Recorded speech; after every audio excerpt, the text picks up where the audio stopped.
자, 오늘 요한복음 7장을 가지고 누구든지 목 마르거든 내게로 와서 마시라 라는 제목으로 하나님의 말씀을 함께 나누도록 하겠습니다. 자, 먼저 제가 카톡방에 올려드렸던 영상들은 다 보셨나요? 네. 예, 그 초막절 현재 유대인들이 이스라엘에서 이제 초막절을 어떻게 지키는가에 대한 분위기하고 그리고 또 이제 어느 의미랄까요? 이런 것들을 여러분들이 미리 좀 보시면 도움이 되겠다 싶어가지고 제가 이제 올려드렸는데 아무튼 굉장히 온 나라가 시끌시끌해집니다. 카페들도 다 그냥 초막으로 장식을 하려고 하고 아무튼 전체가 다 그렇게 지금 아파트 베란다마다 다 그렇게 만들어 놓고 이 초막절이 유대인들에게 굉장히 이제 중요한 그러한 절기죠. 그리고 여러분들이 보셨겠지만 그 가운데 특별히 이제 이들이 초막절 동안 이제 들고 기도하는 것들이 있죠. 과일도 있고 이제 그게 이제 4종류였어요. 뭐 이름까지 기억하시긴 어렵겠지만 의미는 뭐였습니까?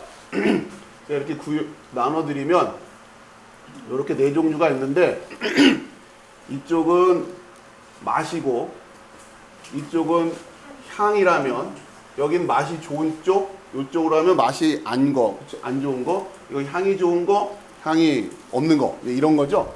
그러니까 맛도 좋고 향도 좋은 게 여기잖아요, 그렇죠? 이렇게 보시면 돼요. 맛도 좋고 향도 좋아요. 여기는 맛은 안 좋은데 여기 마이너스 쪽이라 여러분 예전에 학교 다닐 때 이렇게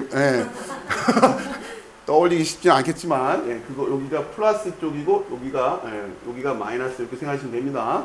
이렇게 해서 여긴 맛도 좋고 향도 좋고 여기는 보니까 맛은 없는데 향이 좋은 거, 그렇죠? 여기는 맛은 좋고 향은 안 좋은 거, 그렇죠? 여기는 맛도 없고 향도 없는 거, 이렇게 된단 말이에요. 그러니까 그렇게 되는 4종류를 어떻게 골랐어요, 그 사람들이. 그러니까 우리가 이제 오늘날도 그렇지만 유대인들에 대해서 관심을 좀 가지고 봐야 되는 게 아무튼 이들은 성경을 어떻게든 삶 속에 적용하려고 굉장히 애를 썼던 사람들이에요. 그래서 그들에게 그 전통이라든가 삶의 모습을 보면 오늘날에도 우리가 이렇게 좀 배울 만한 모습들이 많이 있어요. 근데 조심할 거는 이게 너무 지나쳐서 유대주의에 대한 동경으로까지 그렇게 확대되면 좀 곤란해요. 아무튼 그들의 모습을 보면서 어떻게 또 주위에 있는 물건들 중에 그런 걸 또 찾아내가지고 그걸 기념을 하면서 그러니까 이렇게 해놓으니까 안 잊혀지잖아요, 그렇죠? 아주 굉장히 탁 이렇게 그러면서 이게 의미가 뭐냐, 그렇죠? 이게 이제 그런 것들 이제 랍비들이 설명을 해주는 거예요. 애들이 물어볼 거 아니에요. 아빠 이거 왜 이걸 들고 맨날 이렇게 해요? 설명을 해주는 거죠. 맛도 좋고 향도 좋은 건 뭐라고요? 그러니까 이제 맛이라고 하는 것은 이거를 먹어보기 전에는 모르는 거 아니에요, 그렇죠? 그렇기 때문에 맛이라고 하는 것은 어떤 의미냐면 토라라고 하는. 그러니까 말씀을 이해했느냐, 말씀을 아느냐라는 측면이에요. 그러니까 이들은 말씀을 항상 먹는다 이렇게 생각을 해요. 먹어봐야 맛을 아니까. 그래서 맛이라고 하는 측면은 이 사람이 토라를 잘 알고 있다라고 하는 측면이 되는 거고, 향은 이거는 겉에서 이렇게 드러나는 거잖아요. 그 사람 곁에만 가도 향이 나니까 이거는 행동이죠, 행함. 어떤 삶을 살아가느냐.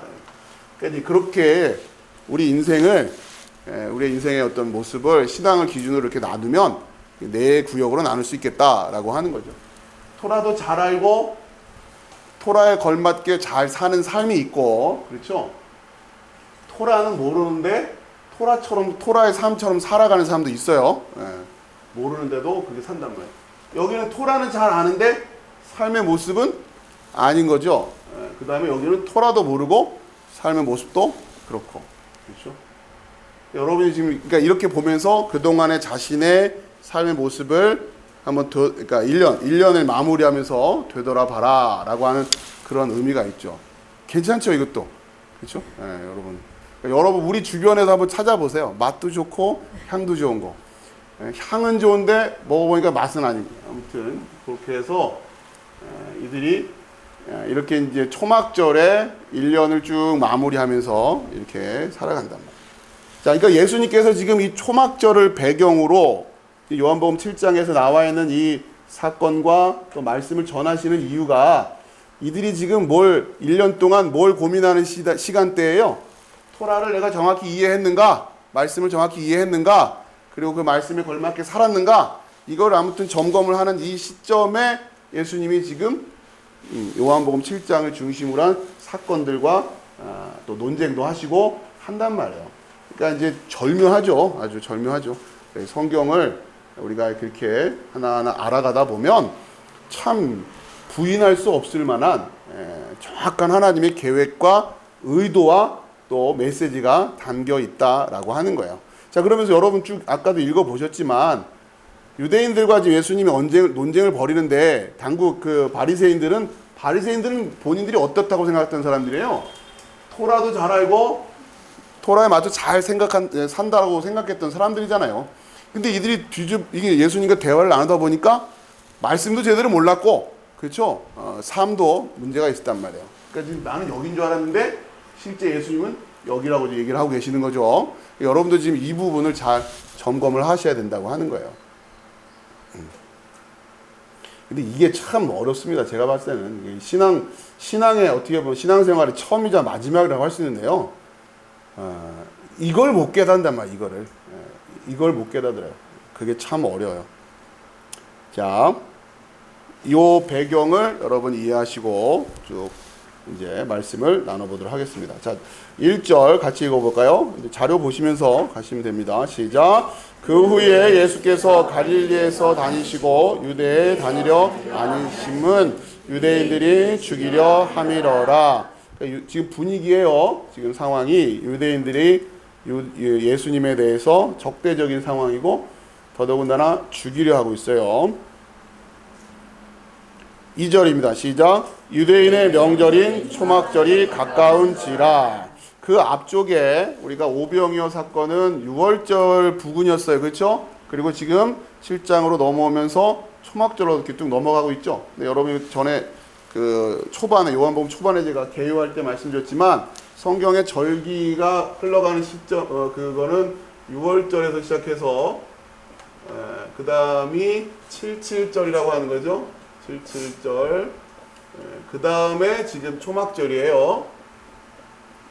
이 3대 절기인데 지금 오병이어 사건은 6월절에서 그 다음에 지금 7장은 초막절로 넘어가요. 그러니까 이 77절이 건너뛰었다고 그랬죠. 자, 그리고 이제 요한복음 안에서는 시기적으로 성경에는 규정되어 있지 않지만 시기적으로 나와 있는 수전절이라고 하는 성전을 새롭게 봉헌하는 그 절기에 대한 이야기가 요한복음에 나오고 구약상의 율법으로 규정되어 있는 절기는 이렇게 되어 있는데 요거는 지금 건너뛰고 6월절에서 초막절로 지금 바로 넘어가는 구조라고 그랬죠. 이유는 뭐냐?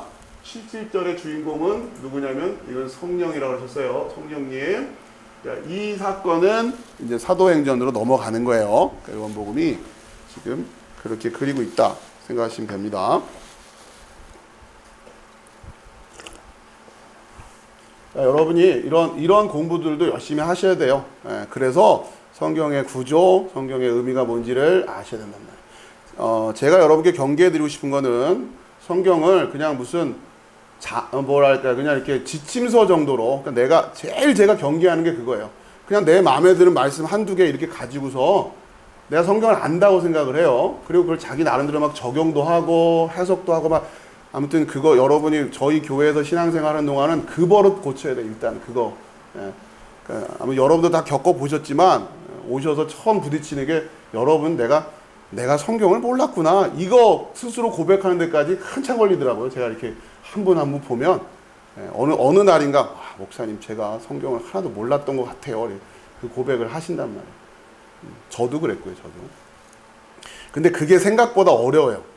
제가 해보니까 성경을 안다고 생각하는 그 생각을 내려놓는 게 참 어렵더라는 거죠. 자, 이러한 구조를 여러분 잘 이해하시고, 자, 그 다음에 근데 초막절을 우리가 좀 더 공부를 해야 되죠. 초막절을 공부를. 그러니까 이런 부분에서 여러분들이 개인적으로 공부하시기는 아무래도 좀 어려울 테니까 제가 이런 시간을 통해서 자료도 나눠드리고 설명을 드리니까 잘 기억하시기 바랍니다.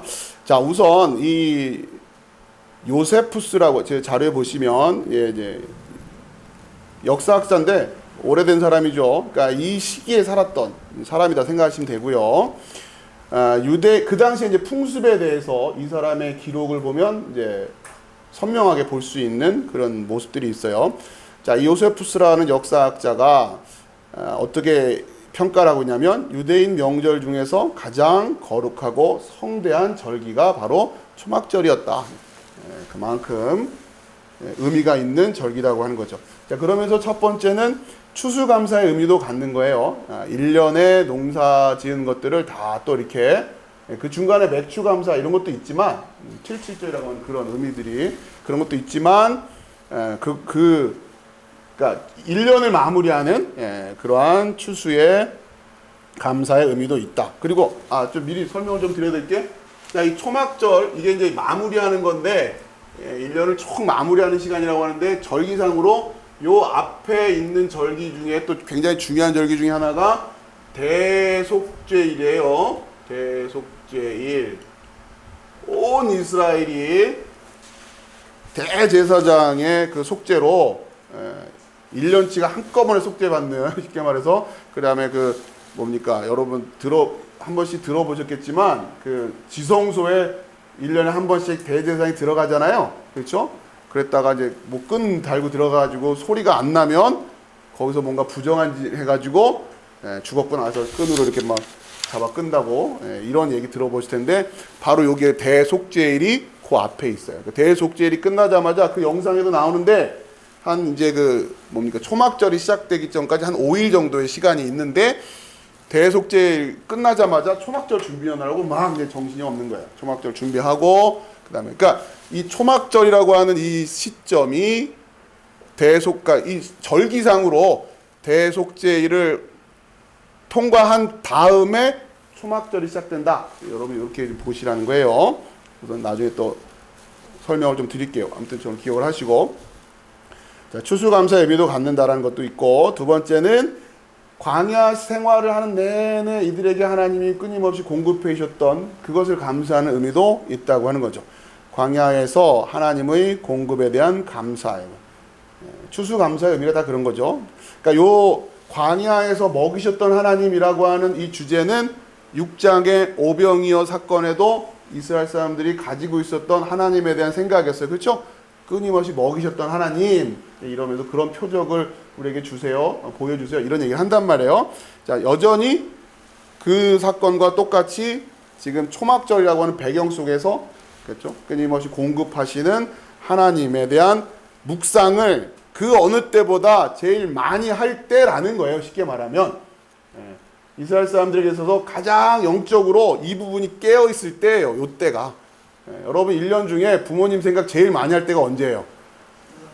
어버이날이잖아요. 어버이날 예수님이 어버이에 대해서 효도에 대해서 설교하신다 생각하면 그렇죠? 목사님들도 1년 중에 그때 한 번은 어버이 은혜 이런 얘기 주제로 설교하잖아요. 이유가 뭐겠어요? 다들 그 생각하고 있으니까 훨씬 쉽게 전할 수 있는 것처럼 마찬가지죠. 이 시기에 이 사람들에게는 이 생각으로 꽉 차 있었단 말이에요. 자, 그런데 그 분위기만 꽉 차 있었는지 정말 예수님의 말씀을 올바로 받아들였는지 그건 다른 얘기지만 그렇죠? 아무튼 분위기상 그런 시기다. 자, 그 다음에 세 번째 하나님의 함께 거하심을 상징하는 시기였다. 초막을 짓고서 하나님이 우리와 함께 하신다라고. 자, 이 주제들은 이제 계속해서 성전이라고 하는 주제로 계속 연결되고 있는 겁니다. 공급하시고 우리와 함께 하시다고 하는. 요한복음 안에서도 그렇고 계속해서 예수님은 우리의 바로 그 진짜 성전이시다라고 하는 것을 가르쳐 주시려고 한다면. 자, 초반에 요한복음 전체 개요를 살필 때 간략하게 설명드렸고 이 그 초막절에 대해서는 오늘은 좀 자료를 제가 일부러 좀 자세하게 해드렸는데요.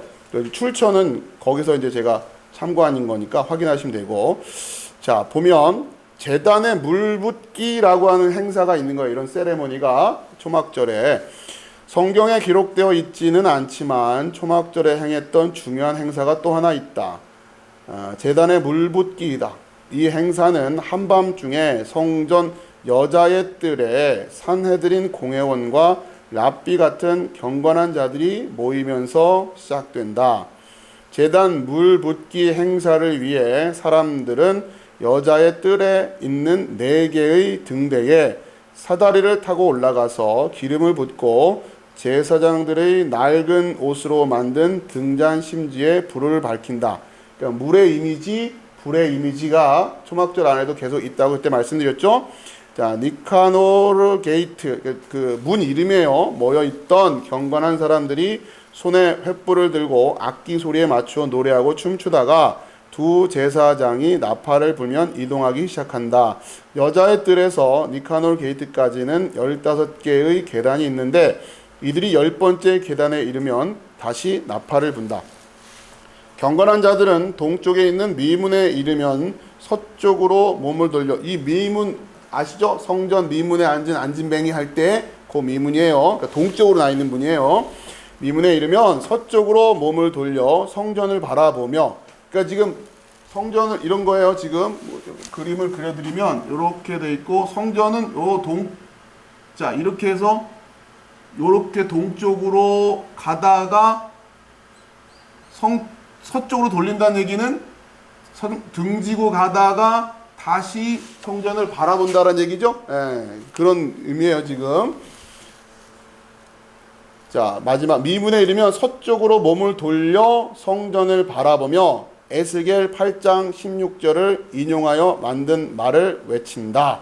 자, 여기서 요 세레모니를 하면서 에스겔이라고 하는 성경을 인용하고 있고 여기에서 표현을 따와서 하고 있다. 그러니까 우리가 전에도 에스겔에 대해서 한번 배운 적이 있는데 오늘 다시 반복하겠지만, 자, 이것이 이들은 다 성경 안에 있는 내용들을 그대로 뭔가 지금 시연하고 있는 거예요.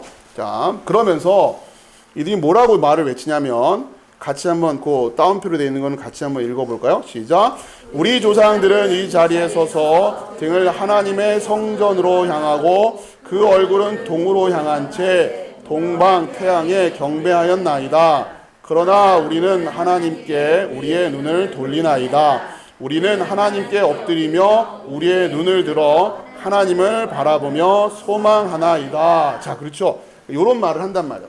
우리 조상들은 이 자리에 서서, 바로 여기서 이들이 지금 서 있는 여기에 서서 등을 돌리고, 그러니까 이 성전이 여기 있는데 성전을 등 쪽으로, 그러니까 이렇게 돌려놓고 여기를 바라보는 거예요. 이러면서 지금 자, 이 동쪽을 바라본다는 얘기는 의미는 뭐냐면 여기서 뭐가 와요? 태양. 해가 동쪽에서 떠오잖아요.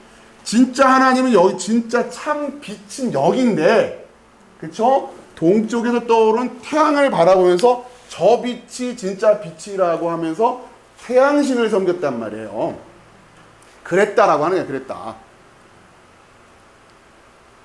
자, 여러분 이게 잘 이해하셔야 돼요. 그러니까 이 시기에 이들이 태양을 바라보면서 저게 진짜 빛이다라고 했는데 이들은 오히려 빛은 등을 지고 있는 거죠.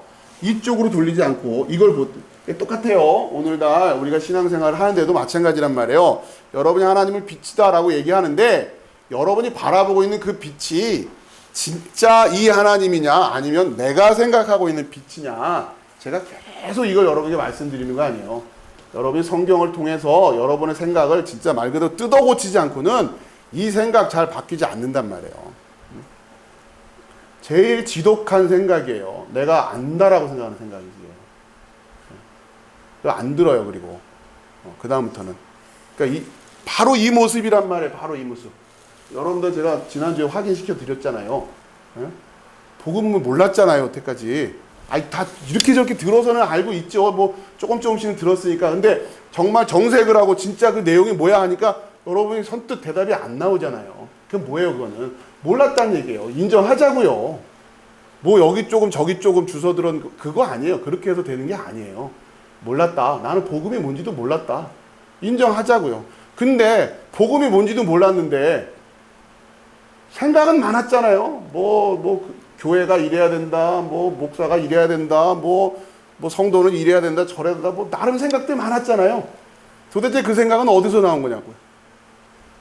복음이 뭔지도 모르는데. 그러니까 여기서부터 출발하자는 거예요. 창피하지만 인정할 건 인정하잔 말이에요. 그리고 성경을 통해서 여러분이 그 말씀을 하나하나 확인해 나가려고 하는 의도가, 그러니까 그런 목적을 가지고 있지 않으면 안 된다고 하는 거예요. 여러분, 먼저 이 훈련을 하지 않고는 안 됩니다. 여러분, 기도하면서 하나님의 말씀을 듣는다, 기도하면서 하나님의 생각을 깨닫는다, 굉장히 위험한 거예요. 말씀을 모르는데 뭔 기도를 하고서 뭘 하나님을 만난다고 그래요. 그렇지 않아요? 복음이 뭔지 설명을 못 하는데 어떻게 하나님의 뜻을 분별하며 하나님이 내 인생을 인도하고 있다고 어떻게 이렇게 확신하냔 말이에요. 얘기를 들어보면 그러니까 이런 수준인 거죠. 뭐 무슨 해코지 날 일이 있었는데 그걸 피했어. 그러면 하나님의 뜻이었다 이렇게 생각한단 말이에요. 그런 수준이 아니에요. 그런 얘기는 절간 가도 얼마든지 넘쳐나요. 아니 불교 절간 다니는 사람들한테 그런 간증 없겠어요? 부처님한테 비나이다 비나했더니 소원성취 됐습니다. 부처님한테 비나 했더니 자식 대학 갚습니다. 부처님한테 공양 들었더니 뭐 됐습니다. 없냐고요. 얼마든지 있죠. 어제는 제가 설교 준비하고 잠깐 숨 돌리고 그 TV에 그 어느 동네를 이렇게 그 탤런트 분이 돌아다니면서 이렇게 하나씩 사람들을 만나면서 소소한 얘기를 펼치는 프로그램이 있더라고요. 근데 제가 잘 아는 동네, 서울에 있는 공릉동이라고 하는, 거기에 이제 뒤에 보면은 저희 아내하고도 제가 이제 아는 산인데 불암산이라고 저희 동네에 있는 산이었는데, 저희 동네 쪽으로 올라가는 길이 있고 공릉동 쪽에서 올라가는 길이 있는데, 저희는 공릉동 쪽에서는 저희 동네가 아니어서 안 올라가서 잘 몰라요. 그쪽 길이. 아무튼 낯선 길인데 거기 이제 올라가서 저도 이제 알고 있는 그 뭡니까 사찰이 있죠. 그 사찰이 나오더라고요. 거기에 이제 돌이 이따만한 게 있는데 거기에다가 이제 그 부처를 이렇게 조각을 했어요. 이걸 누가, 아무튼 우리나라 제일 큰 거래요. 그 방식으로 이제 한 그 부처 중에서는. 근데 그걸 누가 했나, 이제 그 TV를 보니까 그 부처를 조각을 시킨 사람이 그 명성황후래요, 명성황후. 명성황후가 그 불공을 드린 거죠, 쉽게 말하면. 그 불공 드리고, 아들을 둘이나 순산을 했다. 이러면서 얘기가 그렇게 전해지는 거예요. 얼마든지 있어요, 불교에 가도. 공양해가지고 한 다음에 아들 얻고 하는 얘기들이 있단 말이에요. 그러니까 여러분 이런 걸 잘 생각하셔야 된다. 진리로 우리가 잘 서야 된다고. 뭐냐? 자, 그래서 지금 이들이 지금 그렇게 잘못된 태양, 그러니까 빛을 바라보면서 참 빛인 하나님을 등졌습니다. 자, 이 고백을 하고 있는 거죠. 그러니까 이 이야기를 하고 있는 상황 속에 예수님이 딱 나타나서 내가 빛이야 이러고 계시는데 못 알아보고 있는 거 아니에요, 그렇죠? 똑같은 상황이 지금 벌어지고 있는 거란 말이에요. 이것을 예수님이 초막절에 이런 상황을 통해서 메시지를 전하시는 거죠. 자, 그 다음에 계속 읽어드릴게요. 이어서 한 제사장이 많은 군중들과 함께 모리아산 기슭에 있는 실로암 연못으로 가서 금으로 만든 물병에 약 1.1리터의 물을 담아 성전으로 돌아온다. 자, 이렇게 해서 물을 성전으로 지금 들고 오는 거예요. 그래서 이 성전 안에 물이 있다라고 하는 것을 상징적으로 보여주는 거죠. 근데 제가 말씀드렸지만 이 물은 길러와야 되는 물이란 말이에요. 성전 안에 있는 물이 아니고. 자, 물론 군중들은 제사장들을 뒤따르면서 즐겁게 찬양하였다. 물을 길어오는 제사장이 수문에 도달하면, 수문이 워터게이트예요. 도달하면 레위인들이 나팔과 소팔이라고 되는데 제가 보기에는 그 쇼파르라고 하는 쇼파르. 쇼파르를 아마 이렇게 쓴 것 같아요. 그 뿔로 된 나팔이 있어요. 그 쇼파르를 3번 길게 부르며 이사야 12장 3절을 불렀다. 같이 읽어볼까요? 시작. 그러므로 너희가 기쁨으로 구원의 우물들에서 물을 기르리로다. 아멘. 예수님이 지금 이 세레모니가 있는 상황에서 지금 바로 이 우물이 나다 이렇게 얘기를 하시려고 하는 거잖아요. 그렇죠? 이 우물을 길러오고 있단 말이에요. 자, 그리고 제사장은 물병을 들고 제단 위로 올라간다. 제단 위에는 은으로 만든 물병이 2개 놓여 있는데 하나는 동쪽 모퉁이에 하나는 서쪽 모퉁이에 놓여 있다. 이 중에서 서쪽 모퉁이에 있는 물병에다 실로암에서 길어온 물을 붓고 동쪽 모퉁이에 있는 물병에는 포도주를 부었다. 이게 에스겔 47장 1절을 배경으로 하고 있다는 겁니다. 거기 한번 읽어봅시다. 시작. 그리고 나를 데리고 성전 문에 이르시니 성전의 앞면이 동쪽을 향하였는데 그 문지방 밑에서 물이 나와 동쪽으로 흐르다가 성전 오른쪽 제단 남쪽으로 흘러내리더라. 아멘. 자, 지금 이 세레모니가 성전 동쪽에는 그 두 개, 동쪽과 서쪽에 잔에다가 지금 채우는데, 동쪽에는 뭘 채워요? 물을 채우고, 서쪽에는 물을 채우고, 동쪽 모퉁이에 있는 물병에는 뭐를 채워요? 포도주를 붓는단 말이에요. 자, 그러면서 나중에 이 에스겔의 그 예언이 성전에서 물이 흘러 넘친다고 그래요. 그래서 그것이 동쪽으로 흘러가요. 그렇죠? 동쪽으로 흘러간단 말이에요. 자, 그러면 여러분이 상황을 봤을 때 동쪽으로 흘러가는 거는 물이에요? 포도주예요? 동쪽엔 포도주 채우잖아요. 그렇죠? 그러니까 물로 돼 있지만, 그렇죠? 그것이 포도주예요. 예수님의 보혈을 상징하는, 예수님이 그러면서 그 성전에서 그 물이 나온다. 근데 그 물이 또 뭘로 변했어요? 포도주를 변했고, 그렇죠? 그리고 또 이 초막절에는 동쪽에 있는 잔에다가 뭘 채워요? 포도주를 채우고. 이 정도 가르쳤으면 대충 이제 나머지 얘기는 알아들어낼 거 아니에요. 그러면 성전에서 물이 콸콸콸 흘러 넘치는 거를 뭐로 이해해야 되느냐? 그렇죠? 물인데, 물이라고 하는 이미지로 말할 때는 또 뭐고, 포도주라고 말할 때는 또 뭐냐를 구별해야죠. 그럼 물이 아니라 포도주였네? 이런 얘기가 아니라, 물이라고 하는 것은 진리라고 하는 측면에서 얘기일 것이고, 포도주라고 하는 것은 예수님의 대속, 그렇죠? 보혈. 그게 또 진리니까. 그걸 지금 함축하고 있는 얘기를 하고 있는 거란 말이에요. 여러분, 요한복음 7장도 굉장히 상징적인 구조가 아주 굉장히 예사롭지 않은 성경입니다.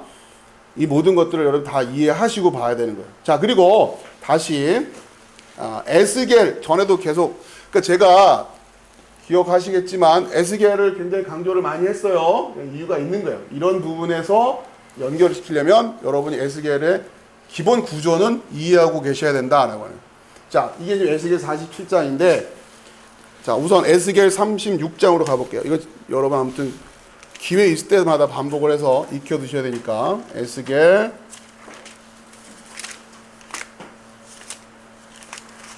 36장부터 먼저 출발을 합시다.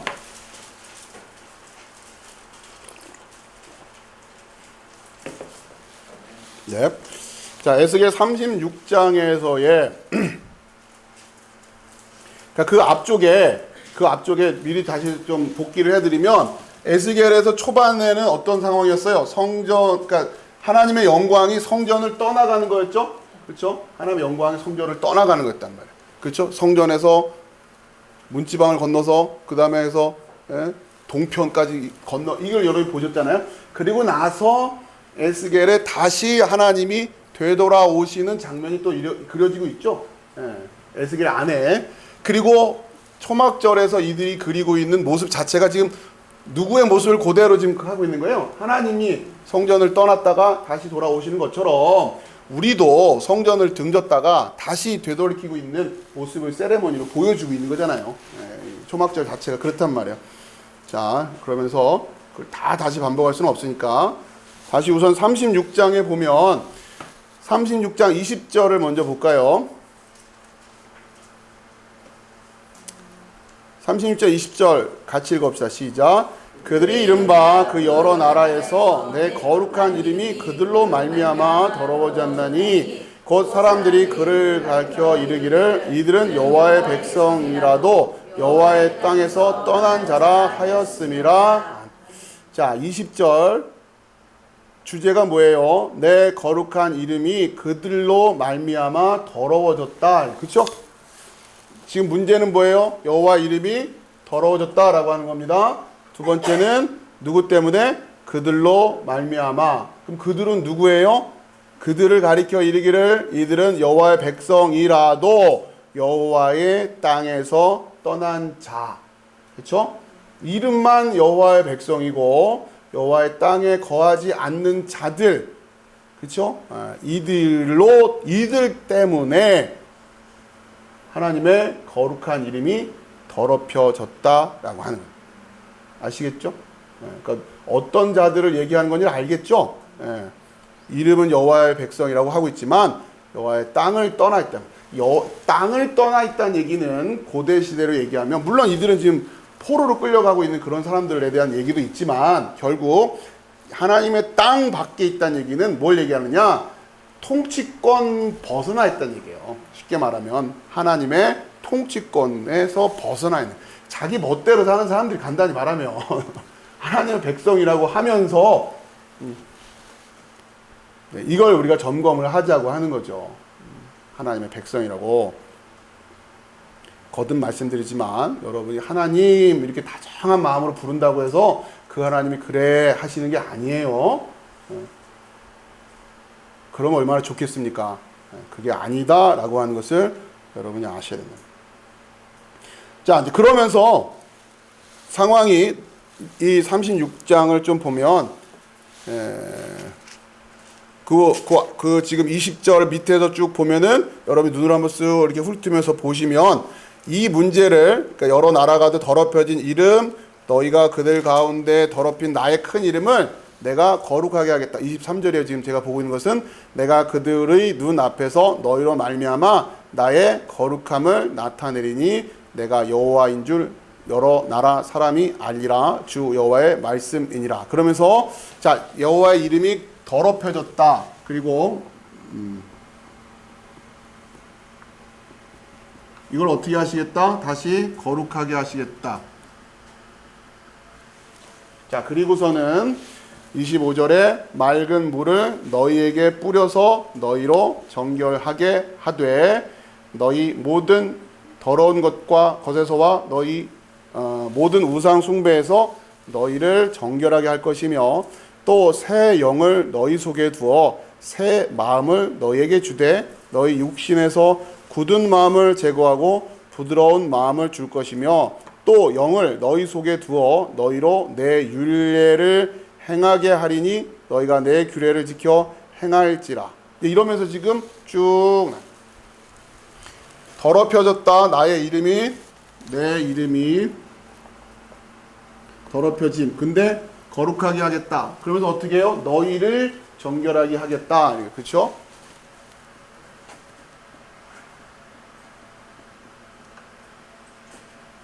하겠다라고 하신단 말이에요. 자, 그러면 거룩하게, 그러니까 하나님께서 더럽혀졌다라는 말과 거룩하게 하겠다, 이게 도대체 뭐냔 말이에요. 이걸 알아야 돼요. 이걸 깨달아야 돼요. 자, 보세요. 하나님의 이름이 더럽혀졌다는 게 뭐냐? 이게 뭐냔 말이에요. 이걸 알아야 그게 다시 회복되고 온전케 되는 것도 아는 거죠. 그렇죠? 그럼 여러분이 지금 다시, 그러니까 제가 봤을 때 이제 우리 교회 성도들한테 이제 제가 기대하는, 이제부터는 정확히 알고 계셔야 될 게, 첫 번째, 이게 지금 이게 다 필요해가지고 여기다 구석에다 적어놓을게요. 첫 번째, 여러분 이건 잊으시면 안 됩니다. 이제 정도는 성령께서 하시는 일.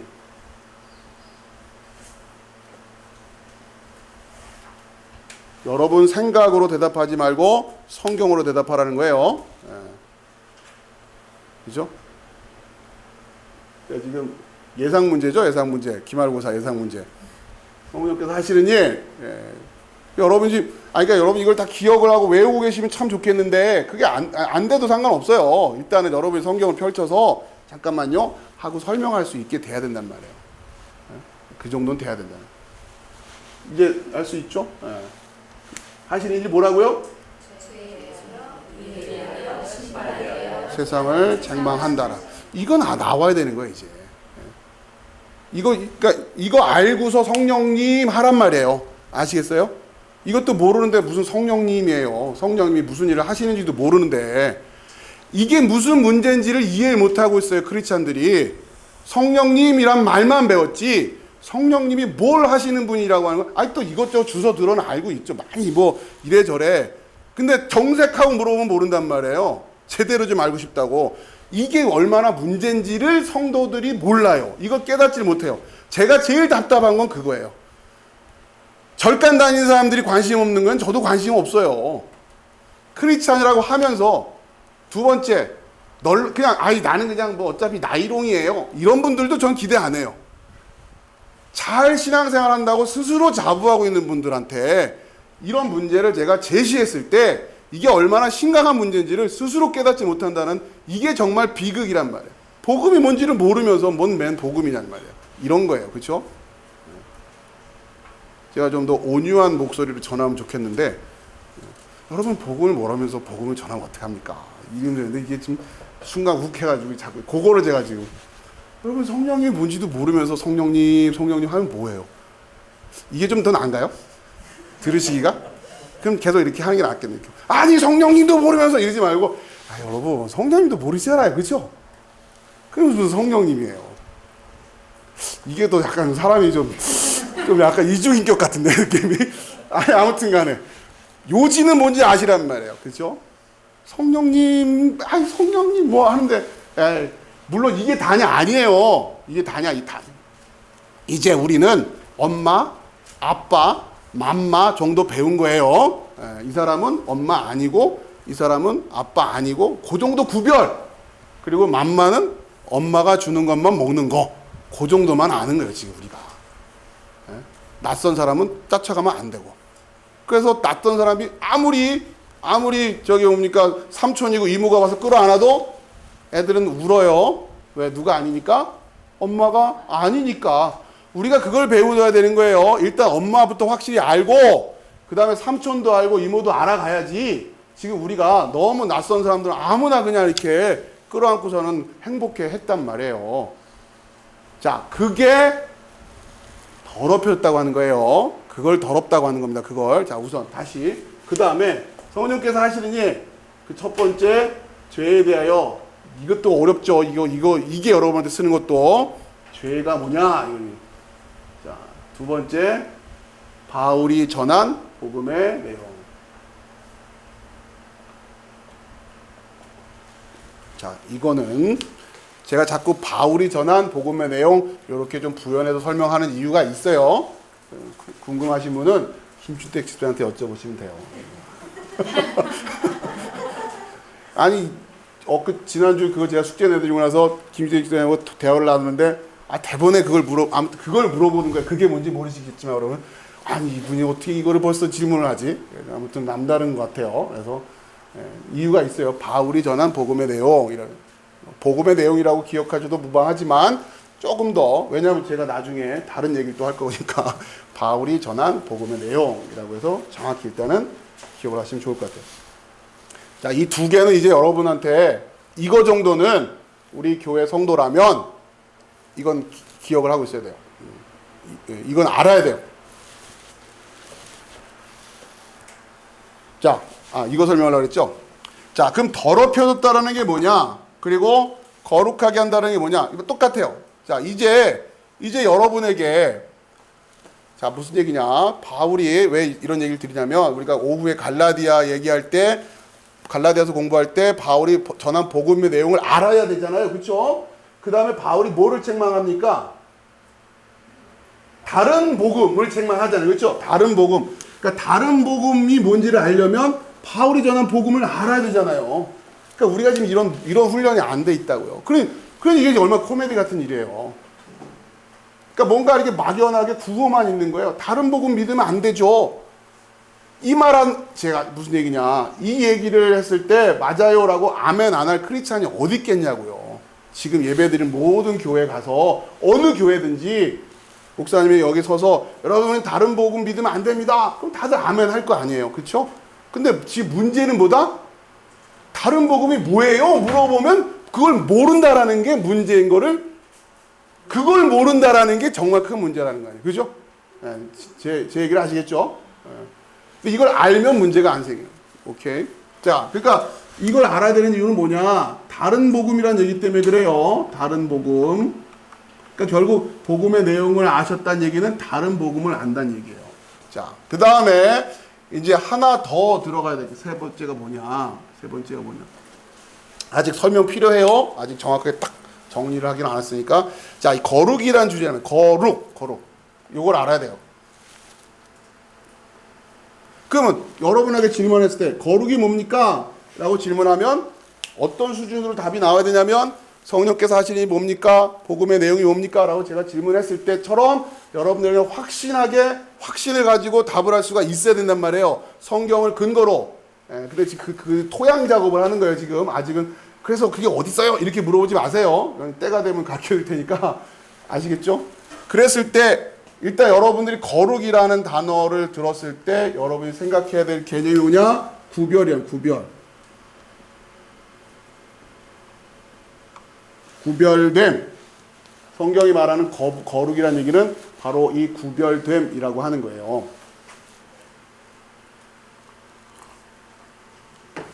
자, 구별이 안 돼 있는 걸 뭐라고 말해요?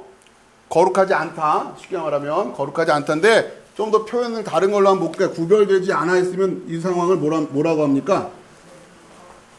여러분이 아는 상식적인 단어를 한번 대답을 해보세요. 구별되지 않아 있는 걸 뭐라고 그래요? 자, 여러분, 그러니까 이런 거예요. 어디에 물건들이 네 건지 내 건지 구별이 안 돼 있다. 그 뭐예요? 그럼 어떻게 돼 있다는 얘기요? 섞여 있다. 네, 그렇죠. 네. 힌트 쌤한테 여쭤보세요. 모르게 나오면. 섞여 있다. 그죠? 다 한 번쯤은 들어보셨던 얘기예요. 근데 이거를 틀을 가지고 체계를 잘 세워서 여러분이 튼튼한 믿음으로 세우시라고 하는 거예요.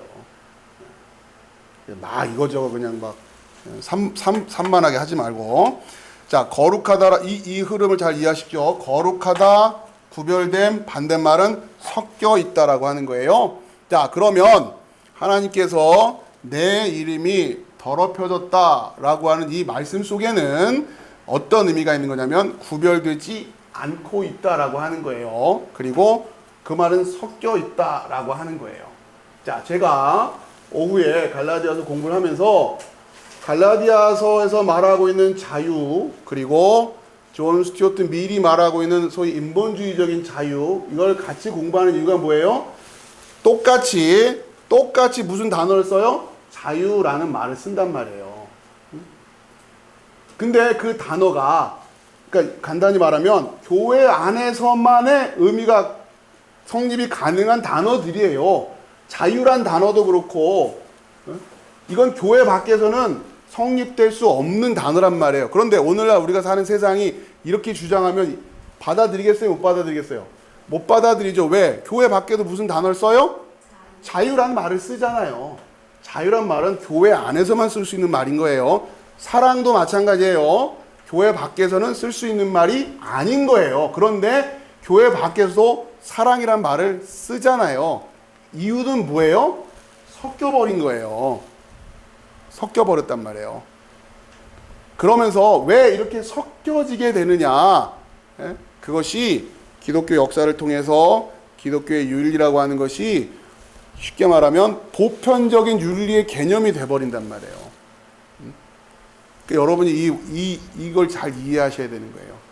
유럽이 전체가 다 기독교 국가가 돼버렸어요. 그렇죠? 다 기독교인들이에요. 쉽게 말하면. 그럴 때 이웃이다라고 할 때, 성경이 내 이웃을 사랑해라고 말할 때 유럽의 중세시대에 그들은 이웃을 누구 생각했어요? 그냥 말 그대로 내 주변에 있는 모든 사람들. 그쵸? 그런 윤리로 세워져 간단 말이에요. 자연스럽게. 그런데 성경이 말하는 이웃은 그런 이웃이 아니라고 그랬죠? 성경은 어디까지나 그리스도 안에 하나님의 백성들에게만 해당되는 내용인 거예요, 지금. 이것을 다 풀어놓고 얘기를 하니까 결과적으로 그 용어들이 다 어떻게 돼버렸어요? 섞여버린단 말이에요. 구별되지가 않는다면. 우리도 그렇게 쓰고 있잖아요. 그러면서 우리도 헷갈려 한다고요. 교회 밖에도 사랑이 있다고 생각을 해요. 왜 거기도 사랑이라는 얘기를 하고, 심지어는 교회 밖에 있는 사람들도 사랑해야 되는 거 아니냐, 이렇게 생각한다고요. 오늘날은 이 생각이 너무 뿌리가 깊어져서 다시 진리로 회복시키기가 생각처럼 쉽지 않은 시대가 돼버린 거예요. 그러니까 여러분이 다시 성경을 한번 쫙 읽어보시라고요. 하나님이 여러분이 생각하는, 쉽게 말해서 그렇게 온 인류를 다 사랑해야 된다라는 그런 마음으로 성경이 지금 쓰여 있는지, 그렇게 해석될 부분도 분명히 있어요. 그런 마음을 보고 보면 그러면 왜 심판을 하시는 거며 멸망한 민족은 또 뭐며 이런 게 해결이 안 되잖아요. 그렇죠? 그러니 하나님의 선하심이 해결이 또 안 되는 거예요. 그렇죠? 우리 생각으로 자꾸 그렇게 이해하니까 요 긴장이 지금 굉장히 중요한 겁니다. 그러니까 여러분들이 지금 우리가 앞으로 우리가 제 말씀을 통해서 여러분들과 이제 끊임없이 또 영적인 싸움을 해야 될 것이 뭐냐? 첫 번째 여러분 1번, 2번 이 과정을 거쳐오시면서 겪었던 것처럼 이제 여러분에게도 영적인 도전이 되기 시작하는 게 뭐냐? 바로 이 거룩이라고 하는 단어예요. 거룩, 구별됨이라고 하는 거예요. 섞여 있다라고 하는 단어. 이게 여러분한테 말씀을 통해서 온전하게 회복이 되지 않고는 죄에 대하여 의에 대하여 해결이 안 되는 거예요. 섞여 있다고요. 섞여 있다고요. 그게 온통 다 짬뽕이 돼가지고 자 그래서 그 개념을 오늘 뭐 하루에 다 설명할 수는 없는 거고 아무튼 여러분이 아 그렇겠구나 계속 이 주제를 가지고 여러분이 들으셔야 돼요. 자 그 다음에 우선 에스겔 왔죠. 자 이런 상황에서 또 에스겔에서 중요한 사건이 뭐냐면 성전 측량 사건이라고 했어요. 자 너희를 정결케 하겠다. 자 이러면서 지금 하나님께서 성전 측량을 하시죠. 에스겔에서 굉장히 중요한 사건입니다. 성전 측량 몇 번 설명을 드렸죠. 그게 어디냐면 40장이에요. 40장으로.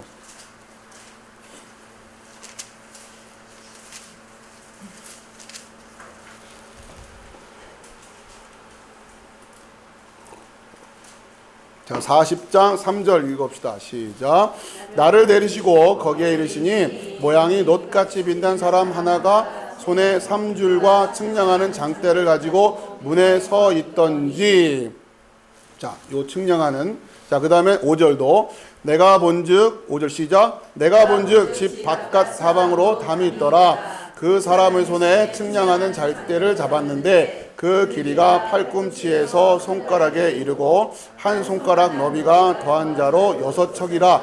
그 담을 측량하니 두께가 한 장대요 높이도 한 장대며. 그렇죠? 그러니까 이제 동쪽을 향한 문에서부터 측량을 계속 해 나가는 거죠. 그 여러 쭉 그 단락 제목만 보면 동쪽을 향한 문, 바깥들, 북쪽을 향한 문, 남쪽을 향한 문, 난뜰 남쪽 문, 안뜰 동쪽 문 이러면서 지금 뭘 지금 측량하고 있는 거냐? 성전을 측량하고 있단 말이에요. 그렇죠? 성전을. 그러니까 하나님이 성전을 떠나세요. 그러니까 그 성전은 잘못된 거야라고 하시는 거 아니에요? 하나님이 떠나셨으니까. 그리고서는 다시 성전을 제대로 세우신단 말이에요. 예수님이 지금 요한복음을 통해서 내가 바로 그 성전이다라고 말씀을 하시는 건데 초막절에는 이 그러니까 에스겔이 굉장히 중요한 성경인 거죠. 초막절의 배경 자체에서는. 그렇죠? 에스겔의 그 구절을 인용을 해서 다 같이 외치는 그런 장면도 있고 하니까. 자, 이 에스겔 분위기 속에서 예수님이 지금 무슨 얘기를 하시려고 하는 거예요? 내가 바로 그 성전. 그렇죠? 회복된 성전. 자, 그러면 에스겔서에서 이야기하고 있는 이 사건이 이 성경에 기록된 사건대로 순차적으로 회복이 돼야 되는 거예요. 그렇죠? 그래야 이 일이 이루어지는 거예요. 우리가 그냥 막 원한다고 해서 되는 게 아니라 순서가 있단 말이에요. 순서가. 자, 그랬을 때 자, 먼저 성전을 측량하신단 말이에요. 성전. 그러니까 이게 무슨 얘기냐? 올바로 우리식으로 오늘날 우리식으로 올바로 교회를 세우는 거죠. 그렇죠? 지금 오늘 시대는 여러분이, 그러니까 이건 여러분의 영적인 민감성이고 여러분의 영적인 어떤 그 경향이에요. 오늘날이 간단히 말해서 오늘날에 우리에게 있어서 하나님이 필요로 하는 메시지가 뭐냐? 교회의 회복이냐? 교회의 부흥이냐? 여러분이 생각을 하시는 거예요. 그래야 하나님의 때와 맞는 흐름으로 가는 거예요. 성경을 해서. 성경은 필요한 얘기는 얼마나 다 있어요. 지금도 여러분이 마음에 드는 내용 얼마든지 찾으면 다 있단 말이에요. 그 얘기만 가지고 뭐 해도 치유하시는 하나님도 성경에 얼마든지 있고 이게 중요한 거예요. 성경 이 신앙 공동체는 결국 성경을 어떠한 각도에서 어느 방향에서 지금의 계시의 이 역사가 어떻게 흘러가고 있고 지금 어느 때로 분별을 해야 될 거냐라고 하는 이 감각이 있어야 되는 거예요. 이거는 뭐 인간적으로 평가할 수 있는 부분이 아닌 거죠. 자, 그랬을 때 지금 오늘 시대는 어떤 시대라고요? 성전의 회복. 성전 측량의 시대라고 저는 생각합니다. 성전 측량. 제대로 서야 돼요. 그래서 자, 그 다음에 그러니까 다시 성전을 치수에 맞게끔 다시 측량하시고, 자, 그 다음에 40장에서 쭉 이야기 나가고요. 그 다음에 43장에 가면 그리고 나서 여호와가 성전에 어떻게 해요? 들어가시는 거예요. 그렇죠? 몇 번 반복했죠. 여러분 이걸 놓치시면 안 돼요. 예? 지금 하나님 안 계시다고요. 그러니까 이거예요. 지금 하나님의 영광이 똑같은 거예요. 에스겔이 이 책을 쓸 때, 이 계시의 말씀을 전할 때 여호와 영광이 성전 안에 있다고 생각하는 사람도 있는 거고, 성전 안에 없다고 생각하는 있는 사람도 그런 거 아니에요. 그렇죠? 예. 그 영성입니다. 그 영성. 과연 지금 여호와의 영광이 성전 안에 있냐 없냐, 그거부터 판단을 하라는 거예요. 자, 그러면 여호와의 영광이 떠났다라고 생각하는 사람들 입장에서는 어떻게 해야 되냔 말이에요. 그럴 때 에스겔이 우리에게 지침을 주시는 거죠. 그렇죠? 떠난 영광이 회복되려면 어떻게 해야 돼요? 성전이 준비돼야 되는 거예요. 성전이 측량돼서 온전한 성전으로 준비가 되어 있어야 되는 거예요. 그래야 여호와의 영광이 돌아오세요. 그때 성전 안에서 찬양이 회복되는 것이고 기도가 회복되는 것이에요. 아시겠죠? 예? 사람들만 모여서 뭐 한다고 되는 게 아니란 말이에요. 이 원리를 무시할 수가 없어요. 자, 그래서 성전을 측량. 자, 그리고서 여호와가 돌아오세요. 자, 그리고 나서 44장에 성전 동쪽 문은 닫아두라. 이런 메시지들이 예사롭지가 않아요. 아무튼 쭉 보시면서, 자, 47장입니다. 그리고 나서 성전 측량하시고 여호와 영광이 돌아오고 성전 문도 닫혀요. 아시겠죠? 노아의 방주 닫히는 것처럼 닫힌단 말이에요. 성전 문도 닫히고 나서, 그리고 나서 에스겔 47장에 어떤 사건이 나타나는 거예요? 성전에서 물이 나오는 거예요. 그죠? 자, 이것을 지금 오늘 요한복음에서 예수님이 보여주시고 계신단 말이에요. 자, 그러니 예수님이 오셔가지고 이 순서대로 지금 그대로 가야 돼요. 성전 측량, 지금 눈으로 보고 있는 그 돌로 지은 그 성전이 아니고 예수 그리스도를 머리로 하는 그 몸이 서야 되는 거죠. 예수님은 내 때가 아직 오지 않았다 이런 얘기를 하신단 말이에요. 자, 그렇게 교회를 세우고, 그러면 그 교회가 되는 사람들은 뭐냔 말이에요. 그렇죠?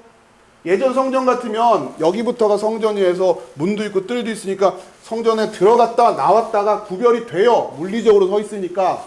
근데 이제는 그게 아니잖아요. 예수님이 맨날 돌아다니시기라도 하면 예수님 반경 10m 안에는 성전이다 이렇게라도 규정을 하겠는데, 이제 예수님이 아예 안 보이시는 분 아니에요. 그러니 예전 같은 그런 성전은 아닐 거란 말이에요. 그럼 여러분들이 성전 안에 들어와 있는지는 어떻게 알 거며, 내가 들어갔다고 하는 그 성전이 이 측량된 이 성전인지는 어떻게 확인할 거며, 여러분에게 다시 묻습니다. 이걸 가지고 있냔 말이에요, 여러분들에게. 아니, 복음도 모르는데 이걸 알 턱이 있나? 제 얘기는 그거예요.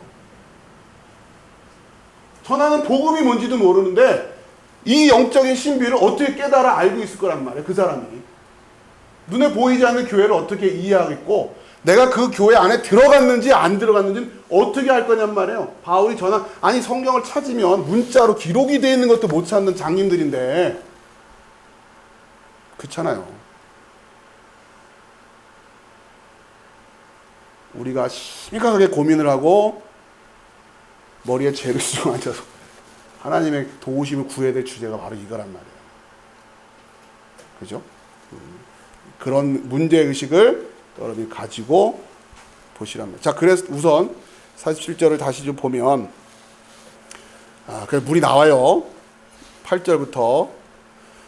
그가 내게 이르시되 이 물이 동쪽으로 향하여 흘러 아라바로 내려가서 바다에 이르르니 이게 지금 이건 이거죠. 지금 지도가 이렇게 되고 갈릴리, 사해바다, 예루살렘이 여기 있으니까 이쪽이 동쪽이란 말이에요. 그러면 성전에서 물이 흘러 동쪽으로 흘러서 들어가는 바다는 어디예요? 사해예요. 사해, 죽음의 바다. 지리적으로 그렇다는 얘기예요.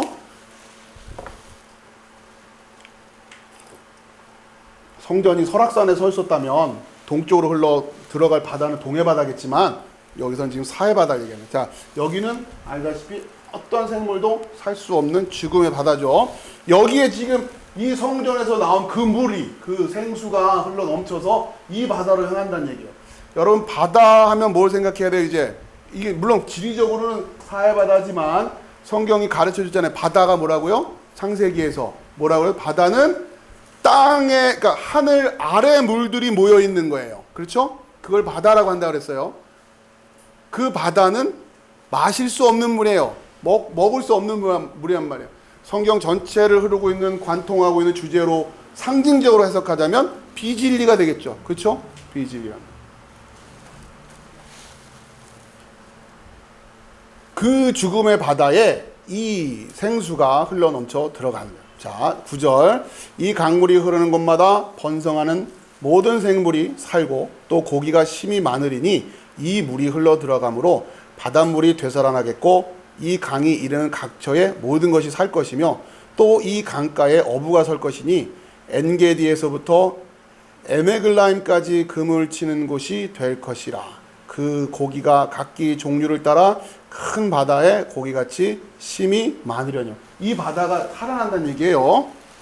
자, 그런데 11절에 그 진펄과 개펄은 되살아나지 못하고 소금 땅이 될 것이며. 저는 예전에 이 부분이 잘 이해가 안 됐어요. 왜? 이건 또 뭘 얘기하는 건? 근데 제가 아무튼 목회를 하면서 이 말씀을 전하면서 끝까지 못 깨닫는 사람들이 있구나.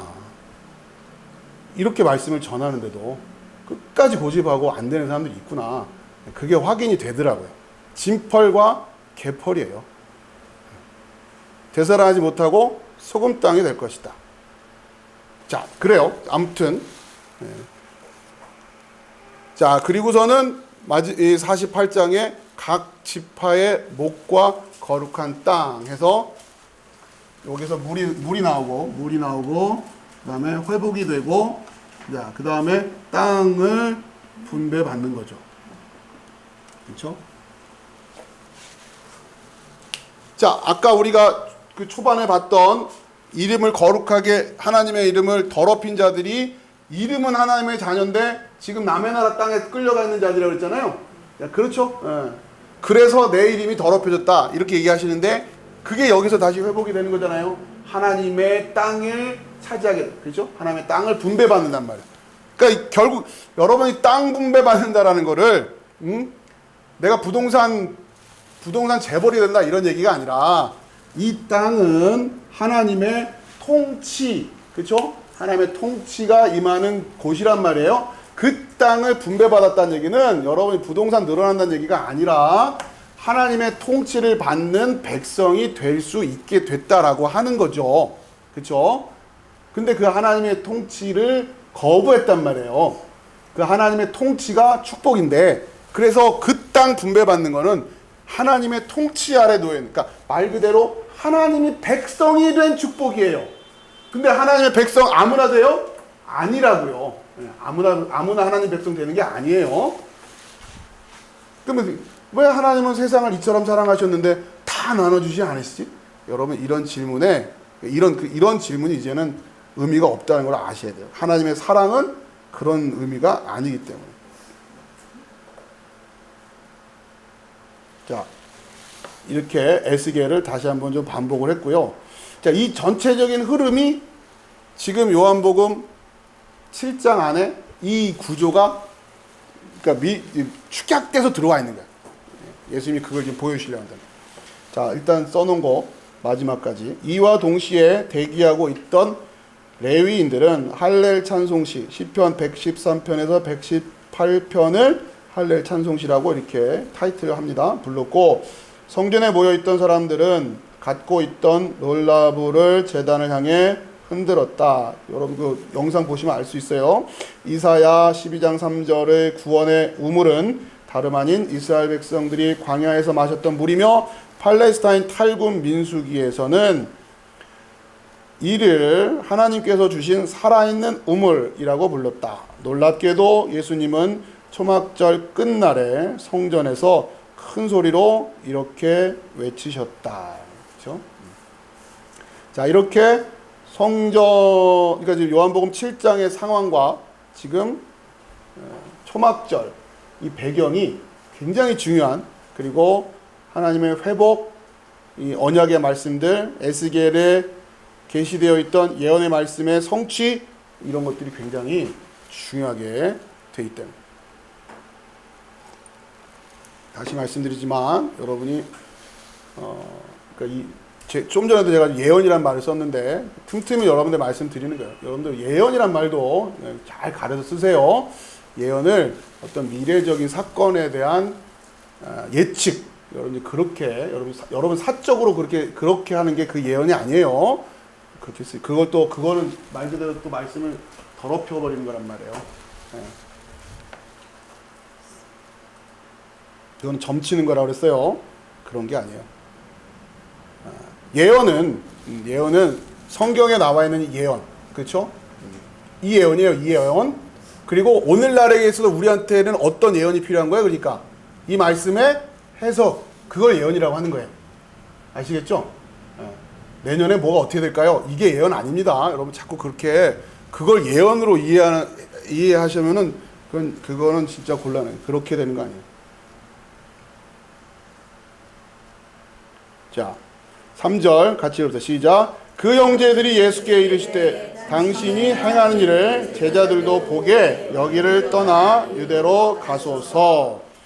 자, 그러면서 이제 지금 초막절 설명하고 3절로 넘어갔는데, 자, 중요한 것은 당신이 행하는 일을 제자들도 보게.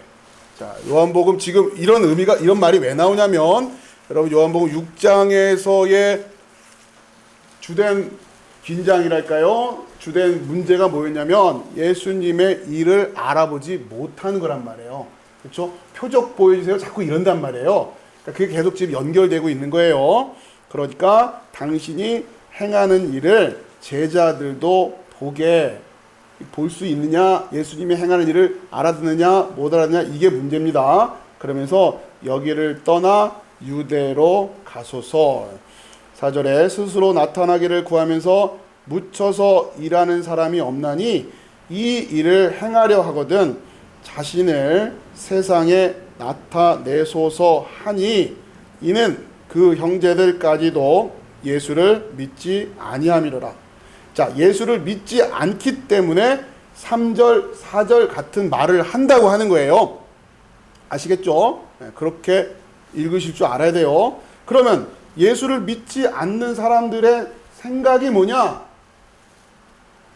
뭐겠어요? 그러니까 여러분이 그런 걸 묵상을 하셔야 되는 거예요. 지금 3절, 4절을 놓고 분명히 성경이 이는 그 형제들까지도 예수를 믿지 아니함이로라. 그러니까 3절, 4절처럼 말하지, 이런 얘기예요. 그렇죠? 그럼 어떻게 얘기를 했길래 3절, 4절 같은 이야기를 하게 했느냐? 자, 일단은 첫 번째, 자신을 세상에 나타내소서. 두 번째, 그렇게 나타내면 우리가 알아볼 수 있습니다. 요 두 가지 생각이 믿지 않는 생각이라는 거예요.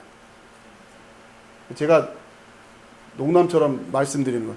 설명하면 알 수는 있고 보여주면 알아는 보고, 이런 거예요. 지금 예수님 여태 나오셔서 여태 계속 뭐하고 계세요? 세상에 나타나셨잖아요. 지금 그 말씀이 육신으로 이 땅에 오셨는데, 여태 하고 있는 게 그건데 그걸 못 알아보면서 뭘 자꾸 나타내서 보이셔서 믿게 하세요? 이러냔 말이에요. 못 알아보고 있는데.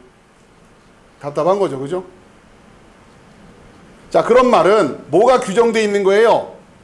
자기들이 이런 식의 나타냄을 나타내면 우리가 인정할게요, 이런 거 아니에요. 그렇죠? 근데 그 구미에 맞는 나타냄으로 안 나타나시고 있다는 얘기죠. 쉽게 말하면. 그러니 하나님도 누가 평가하겠다는 얘기예요? 내가 평가하겠다는 거죠. 내 기준에 들어맞으면 이렇게 하는 거 보니 하나님 맞네, 메시아 맞네, 이렇게 내 기준으로 평가를 하겠다고 하는 거 아니에요. 믿음이 있는 것 같은데 이게 지금 여전히 그 나의 그 죄의 문제를 해결하지 못한 상태라고 하는 거예요. 자, 그러면서 6절에 예수께서 이르시되 내 때는 아직 이르지 아니하였거니와 너희 때는 늘 준비되어 있느니라. 자, 이게 어렵죠, 이런 말씀이. 우선 너희 때부터, 자, 이렇게 이야기하니까, 자, 그러면 똑같아요. 제가 성경을 읽을 때 예수님의 화법을 잘 이해해야 된다고 했고, 3절, 4절, 5절에서 이들이 가지고 있는 문제가 뭡니까? 나타낼 수 있다라고 하는 거, 그리고 나타내면 알아볼 수 있다고 생각하는 거, 자기들의 기준을 가지고 있는 그거잖아요. 그 생각 가지고는 예수를 못 봐요. 자, 그러면서 지금 예수님이 너희 때는 늘 준비되어 있다 할 때에 7장에서 얘기하고 싶은 거는 지금 예수님이라고 하는 성전을 가르쳐 주려고 하는 거예요. 그러면 이들이 눈 뜨고 맨날 보고 있는 건 뭐예요? 지금 서 있는 그 성전. 그렇죠? 너희 때는 늘 준비되어 있다네. 너희들이 쉽게 말해서 내가 너희한테 성전 얘기하면 너희들은 대번에 뭘 생각할 거니? 그 성전 생각할 거 아니니? 너희 때란 말이야, 그게. 그건 늘 준비되어 있잖아. 거기 가서 보면 되잖아. 그러니까 너희들이 생각하는 그 성전, 그 생각을 깨뜨리지 않는 한 아무리 예수님이 말씀을 가르쳐 준다고 해도 받아들일 수가 없다는 얘기예요. 그러면서 내 때라고 하는 거는 예수 그리스도가 성전이 되는 때예요. 그러니까 이거는 예수님이 십자가 이후에 성취될 일이잖아요. 예수께서 이르시되 내 때는 아직 이르지 아니하였지만 너희 때는 늘 저기 그렇게 서 있지 않냐. 그런 식의 성전, 그렇게 나타나고, 그리고 또 마찬가지죠. 예를 들어서 이들이 생각하는 성전이라고 하는 건 지금 저들이 보고 있는 그런 식의 모습을 하고 있어야 성전이라고 할 거 아니에요. 자기들의 기준이죠. 거기서 뭔가 다르게만 돼 있어도 이들은 성전이라고 인정해야 안 해요? 안 할 거란 말이에요. 왜요? 자기들이 보고 있는 성전하고 다르거든요. 그러면 에스겔에서 나와 있는 이 새로운 성전 측량이 이들에게 통할까요? 안 통할까요? 안 통하는 거예요. 하나님이 측량을 해서 이게 성전이야라고 말씀해 줘봐야 이들은 자기들이 가지고 있는 그 기준을 가지고 이게 성전이잖아요 하고 있을 거란 말이에요. 그러니 못 알아본다는 얘기예요. 그렇죠? 그러니까 왜 그래요? 거룩하지 않기 때문에, 더럽혀지기 때문에. 그러니까 어떻게 해야 돼요? 섞여 있기 때문에 있단 말이에요. 그럼 어떻게 해야 돼요? 다 끄집어내야 돼요. 다 구별해내야 돼요. 다. 여러분의 마음속에 가지고 있었던 생각을 가지고 있었던 성경에 대한 이해해서 이것도 다 지금 그 작업을 하니까 어려운 거예요. 새로 그냥 싹 밀어버리고 새로 지으면 편하겠는데 구별해내야 되다 보니까. 그래서 시간이 많이 걸리는 거죠. 그러면서 우리 교회는 여러분 안에 들어와 있는 그런 가라지들을 다 끄집어내가지고 지금 어디서부터 이거 찾는 거예요. 지금 성령께서 하시는 일부터 찾아내고 복음의 내용이 뭔지 찾아내고 없었으면 빨리 준비해 놓고 뭐 잔뜩 있었는데 이걸 못 찾으면 어떻게 된다. 자, 제가 박스에 정리를 해드렸죠. 내 때라고 하는 것은 예수 그리스도가 성전이 되는 때, 너희 때, 지금 세워져 있는 성전의 때는 늘 준비되어 있음. 따라서 지금이라도 예루살렘에 가면 볼 수 있다라고 해요. 그러니까 이들이 이렇게 자기 기준을 가지고 규정해 놓아 있는 그 성전이라고 하는 생각을 깨뜨리지 않는 한 예수님이 새롭게 보여주시는 그 성전은 이들에게 들어갈 짬이 없는 거죠. 자, 그렇게 이들이 틀을 가지고 있는 그 틀, 자기들이 가지고 있는 그 기준, 그걸 뭐라고 제가 말씀드렸죠? 그게 뭐라고 한다고요? 자기들이 가지고 있는 그 기준, 성전은 이래야 돼, 뭐는 이래야 돼, 뭐라고요? 그거를 외식이라. 그렇죠, 외식. 이게 뭐 외식. 이 연결이 되셔야 돼요. 자기 기준이 있어요. 뭐는 이래야 되고, 뭐는 이래야 되고, 뭐는 이래야 되고. 왜 그래야 되냐고 물어보면 대답은 또 못해요. 이런 거예요. 이런 게 외식이라고 하는 거예요. 그러니까 이들이 지금 그러면서 7장 안에 계속 이 외식과의 싸움인 거예요. 계속 그 싸움이에요. 그 싸움. 어디서부터 근원이 됐는지도 알지 못하는 오만 잡다한 생각들이 우리한테 들어있어요. 신앙생활 하면서. 이웃, 먼저 믿는 권사님한테 들어서든 집사님한테 들어서든 아무튼 이런저런 잡다한 얘기들 들었어요. 목사님한테도 듣기도 하고. 그러면서 그게 우리 신앙처럼 막 지금 뭐가 막 이렇게 섞여 있는 거예요. 하나님 그걸 보시고 내 이름이 더럽혀져 있다. 이렇게 얘기를 하신답니다. 자, 그러면서 7절에 세상이 너희를 미워하지 아니하되 나를 미워하니 이는 내가 세상의 일들을 악하다고 증언하며. 자, 이러면서 예수님이 말씀하신 의미가 이해되셔야 됩니다. 세상이 너희를 미워하지 않는 이유는 세상이 딱 요 수준으로 생각하고 있거든요. 똑같은 생각이에요. 근데 나를 미워해요. 왜요? 예수님께서 바로 그 세상의 일들, 바로 이 외식, 이걸 악하다고 한단 말이에요. 너희들이 그렇게 그냥 애지중지하는 그 성전, 너희들의 외식으로 서 있는 그 성전을 예수님은 허물라 이러단 말이에요. 이거보다 불경죄가 어디 있어요? 그러니 이걸 악이라고 한단 말이에요. 예수님 서 있는 이 성전을 이거 악하다 이렇게 얘기하신단 말이에요. 그러니 예수님을 죽이겠다 이러니. 8절에 너희는 명절에 올라가라. 내 때가 아직 차지 못하였으니 나는 이 명절에 아직 올라가지 아니하노라. 예수님이 거짓말하시는 장면인가요? 그리고는 올라가시잖아요. 여러분 안 이상하셨어요? 네. 다들 그냥 아니 나는 안 올라가. 네. 그리고서는 몰래 올라간 후에 자기도 올라가시되 나타나지 않고 은밀히 가시네.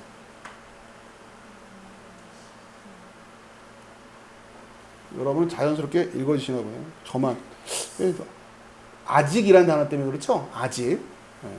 나는 이 명절에 아직 올라가지 아니하노라. 형제들이 명절에 올라간 후에 자기도 올라가시되. 여기까지만 요것만 설명드리고, 자, 너희는 명절에 올라가라. 내 때가 아직 차지 못하였으니 나는 이 명절에 아직 올라가지 아니하노라. 이 말씀하시고 갈릴리에 머물러 계시고 형제들이 명절에 올라간 후에 자기도 올라가시되 나타내지 않고 은밀히 가시니라. 이걸 제가 설명을 안 하는데 보니까 자, 이 무슨 얘기냐? 자, 그러니까 지금 주제가 뭔지를 계속 긴장을 가지고 보세요. 진짜 성전 얘기하시고 싶은 거예요. 자, 그럴 때 이 형제들이 올라간 그 예루살렘에는, 그 성전에는 지금 누가 안 계신 상태에서 올라갔어요? 예수님이 안 계신 상태에서 올라간 거 아니에요? 그렇죠? 예, 그러니 이들은 지금 어떤 성전에 올라간 거예요? 아닌 성전에 올라간 거예요. 그렇죠? 예, 이해되시죠? 예, 지금 그걸 연출을 하시고 계신 거예요. 너희들이 지금 가는 그 성전은 내가 없다. 그러니까 믿음이 있는 자라면 예수님이 난 좀 이따 올라갈 테니까 너희들 난 며칠 있다 갈 테니까 먼저 올라가 성전에. 그럼 뭐라고 대답을 해? 뭐라고 해야 돼요? 아니 주님이 안 계신 성전에 미리 가면 뭐합니까? 성전이 여기 계신데 이래야 되잖아요. 그렇죠? 그럼 우리 먼저 성전 갈 테니까 천천히 오세요. 이런 코미디가 벌어진 거죠. 그렇죠? 이해되십니까? 성경이 성경인 이유를 여러분이 이런 상황들을 통해서, 그러니까 성경은 아주 치밀하게 예사로 쓴 말씀이 하나도 없어요. 이유가 있는 거예요. 다만 우리가 그걸 이해하지 못하고 있기 때문에 안 보이는 뿐. 자, 아무튼 명절에 올라간 후에 자기도 올라가셔서 이제 예수님이 그 성전에서 내가 진짜 그 성전이다 라고 말씀하고 계시는 장면이 이제 이어진다는 거죠. 자, 그거는 이제 다음 주에 이어서 하도록 하겠습니다. 자, 기도하겠습니다.